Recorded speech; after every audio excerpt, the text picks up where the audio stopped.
होता है। इतने में अचानक उसे ख्वाब में दिखाई देता है कि वो अपने फादर के साथ मौजूद है, जिस पर उसे भी काफी हैरानी होती है। उसका फादर कहता है कि चलो मेरे साथ आ जाओ। ये कहने के बाद वो लोग एक पत्थर के ऊपर खड़े होकर अपनी टंकी खाली कर रहे होते हैं, तो इसका फादर फौरन से वहाँ से निकलकर भाग जाता है, क्योंकि वो लोग असल में एक रॉक मॉन्स्टर के ऊपर खड़े हुए थे।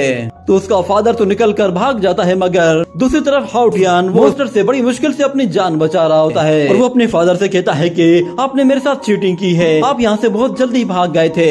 मगर उसका फादर कहता है कि तुम्हें ये सब कुछ पहले से ही पता होना चाहिए था। और अगले सीन में हम लोग देखते हैं कि हाउटियन एक जगह उदास बैठा हुआ होता है। इतने में उसका फादर भी वहाँ पे आता है और वो उसे दिलासा देते हुए कहता है कि तुम जानते हो कि मैंने मोई को ही अपना सोल पेट क्यों चुना है। हमारी चू फैमिली में सबसे अगर कोई अच्छा पेट है तो वो सिर्फ मोई है, क्योंकि चाहे इन्वायरमेंट कैसा भी हो, बैटल कितने भी ज्यादा खतरनाक हो, मोई कभी भी पीछे नहीं हटता। वो हमेशा से लड़ाई में एक कदम आगे बढ़ता है। और दूसरी बात यह है कि वो सबसे प्यारा पेट भी होता है। और फिर अगले सीन में हमें दिखाया जाता है कि उसका फादर हाउटियन से कहता है कि मुझे इमरजेंसी में कहीं जाना पड़ रहा है, तुम अपना ख्याल रखना। ये कहने के बाद अचानक से हाउटियन अपनी नींद से उठ जाता है। उसे दिखाई देता है कि मोई उसके ऊपर बैठी हुई है, जिस पर वो कहता है कि मोई, मैंने एक ख्वाब देखा है जिसमें मैं अपने पास्ट को देख रहा था। शायद ऐसा इसीलिए हो रहा है क्योंकि कल रात हमने काफी ज्यादा फाइट की थी। पर फिर अचानक से उसे ब्लड बीस्ट की स्मेल आने लगती है, जिसकी वजह से वो वहीं पे छुप कर बैठ जाता है। और हम देखते हैं कि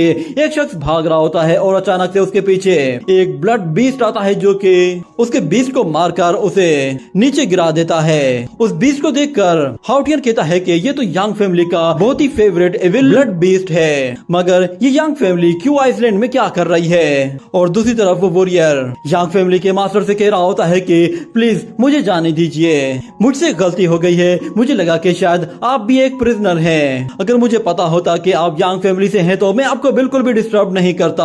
और इतने में हाउटियन देखता है कि वहाँ पर कोई आया हुआ है, जो कि उसे सही से दिखाई नहीं दे रहा था। मगर वो वॉरियर उस प्रिजनर से कहता है कि मुझे वो मैप चाहिए। तो हाउटियन उन पत्तों को थोड़ा सा दूर हटाता है, तो उसे दिखाई देता है कि ये तो वांगजी है। और दूसरी तरफ वो वॉरियर यांगजी से कह रहा होता है कि मेरे पास किसी तरह का कोई मैप नहीं है, प्लीज आप मुझे जाने दीजिए, शायद आपको कोई गलतफहमी हुई है। असल में हमारे एरिया के जितने भी मैप्स हैं वो सारे के सारे फायरफ्लाइज के पास हैं। उस मैप के बारे में सुनकर हाउटियन कहता है कि कहीं ये मैप किसी तरह के ट्रेजर का तो मैप नहीं है। अगर यांग फैमिली को ये चाहिए तो फिर इसका मतलब ये है कि मुझे इसे छुपा कर रखना होगा।